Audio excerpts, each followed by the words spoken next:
লক্ষ্মীপুরের রায়পুরে বৃহস্পতিবার 2 দিনব্যাপী স্থানীয়ভাবে উদ্ভাবিত লাক্সই প্রযুক্তির প্রয়োগ ও সম্প্রসারণ শীর্ষক সেমিনার ও প্রদর্শনীর উদ্বোধন করা হয়। প্রধান অতিথি বিজ্ঞান ও প্রযুক্তি মন্ত্রণালয়ের উপসচিব প্রশান্ত কুমার দাস ফিতা কেটে অনুষ্ঠানের সূচনা করেন। উদ্বোধন শেষে উপজেলা পরিষদ মিলনায়তনে আলোচনা সভা অনুষ্ঠিত হয়। উপস্থিত ছিলেন উপজেলা নির্বাহী কর্মকর্তা, BCSIR এর সিনিয়র সায়েন্টিফিক অফিসার, স্বাস্থ্য, কৃষি ও শিক্ষা কর্মকর্তা। বিস্তারিত থাকছে মোহাম্মদ হাসান আহমদ ভুইয়ার প্রতিবেদনে। লক্ষ্মীপুরের রায়পুরে উপজেলা প্রশাসন ও বাংলাদেশ বিজ্ঞান ও শিল্প গবেষণা পরিষদ বাস্তবায়ন এবং বিজ্ঞান ও প্রযুক্তি মন্ত্রণালয়ের আয়োজনে স্থানীয়ভাবে উদ্ভাবিত লাক্সই প্রযুক্তির প্রয়োগ ও সম্প্রসারণ শীর্ষক 2 দিনব্যাপী সেমিনার ও প্রদর্শনী অনুষ্ঠিত হয়।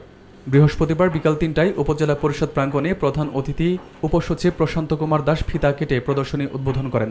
উদ্বোধনের পর উপজেলা পরিষদ মিলনায়তনে আলোচনা সভা অনুষ্ঠিত হয়, যার সভাপতিত্ব করেন উপজেলা নির্বাহী কর্মকর্তা মেহেদী হাসান কাউসার। সভার সঞ্চালনা করেন উপজেলা ICT কর্মকর্তা শুভ্রজিৎ রায়। বিশেষ অতিথি হিসেবে উপস্থিত ছিলেন BCSIR এর senior scientific officer doctor Ajay Kanti Mondal. এছাড়া উপস্থিত ছিলেন রায়পুর উপজেলা স্বাস্থ্য ও পরিবার পরিকল্পনা কর্মকর্তা, উপজেলা প্রাণী সম্পদ কর্মকর্তা, কৃষি কর্মকর্তা এবং সহকারী উপজেলা শিক্ষা কর্মকর্তা। প্রদর্শনীতে মোট 22টি স্টলে স্থানীয়ভাবে উদ্ভাবিত প্রযুক্তি, কৃষি উদ্ভাবন, বিজ্ঞান ভিত্তিক মডেল, তথ্য প্রযুক্তি সেবা ও অন্যান্য প্রয়োগযোগ্য উদ্ভাবন প্রদর্শিত হয়। রায়পুর সহ জেলা উপজেলার বিভিন্ন স্কুল, কলেজ ও প্রতিষ্ঠান স্বতঃস্ফূর্তভাবে অংশগ্রহণ করে, যেখানে শিক্ষার্থীরা নতুন প্রযুক্তি ও উদ্ভাবনী ধারণা সম্পর্কে ধারণা লাভ করে। এই আয়োজনে স্থানীয় উদ্ভাবন ও প্রযুক্তি সম্প্রসারণে গুরুত্বপূর্ণ ভূমিকা রাখছে এবং শিক্ষাবিদ ও কর্মকর্তাদের মধ্যে জ্ঞান বিনিময়ের সুযোগ তৈরি করেছে। আমরা আজকে স্থানীয়ভাবে উদ্ভাবিত লাক্সই এবং কি প্রযুক্তি প্রয়োগ ও সম্প্রসারণ শীর্ষক আজকে এই রায়পুর উপজেলার যে প্রদর্শনী মেলা, সেখানে আমরা সলিডাইটেড নেটওয়ার্ক এশিয়া সংস্থার পাথওয়েস্ট প্রসপারিটির আওতাধীন পারিবারিক পুষ্টি বাগান সয়াবিনের দিয়ে যে পুষ্টি চাহিদা পূরণের জন্য আমরা আজকে যে প্রদর্শনী দিয়েছি এবং কি কৃষি ও জলবায়ু সহনশীল টেকসই প্রযুক্তি ব্যবহারের শীর্ষক আমরা আজকে এখানে স্টল করেছি। আপনারা দেখতেছেন এখানে আমাদের প্রযুক্তি ব্যবহার করে যে সয়াবিনের উৎপাদন করা যায় এবং কি উন্নত জাতের সয়াবিনের জাত এবং কি সয়াবিন ব্যবহার করে যে উৎপাদন বাড়ানো যায়। এর সাথে সাথে শুধুমাত্র সয়াবিন উৎপাদনকে কেন্দ্র করে নয়, সয়াবিন দিয়ে যে আরো বিভিন্ন রকমের আমাদের পারিবারিক পুষ্টি চাহিদা পূরণ করা যায়, সেগুলো আমরা আজকে স্টলে আপনাদেরকে আমরা প্রদর্শনী করেছি।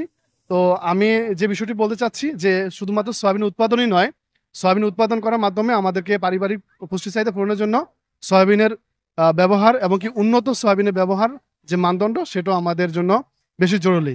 আমি শারমিন আক্তার, সলিডাইটেড নেটওয়ার্ক এশিয়া আমাকে এই সোয়াবিনের উপরে প্রশিক্ষণের মাধ্যমে কিভাবে সোয়াবিনের খাবার তৈরি করা যায়। এই সোয়াবিনটা মূলত কৃষকে উৎপাদন করতেছে এবং আমরা বাঙালি জানি যে এই সোয়াবিনটা শুধু পশু খাদ্য হিসেবে ব্যবহৃত হয়, কিন্তু এই সোয়াবিনে এত বেশি পুষ্টি আছে যেটা আমাদের ধারণারই বাইরে। অথচ আমরা কৃষকেরা পুষ্টিহীনতায় ভুগতেছি, কিন্তু আমাদের হাতের ফসল যেটা দেশের বাইরের মানুষ খেয়ে পুষ্টি সমৃদ্ধ খাবার খেতেছে, অথচ আমরা ধারণা না থাকার কারণে আমরা কিন্তু এই সোয়াবিনটা খেতেছি না।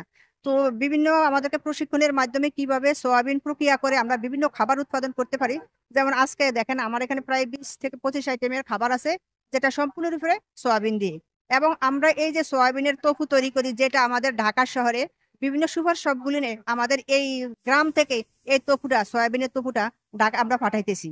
এবং যদি এভাবে যদি সবাই যদি আমাদেরকে এই প্রোডাক্টগুলি তৈরিতে, মার্কেটিং এ আমাদেরকে সহযোগিতা করে, তাহলে আমাদের কৃষকের সোয়াবিনের দাম আরো বেড়ে যাবে এবং আমাদের নারী কর্মসংস্থান আরো বেড়ে যাবে।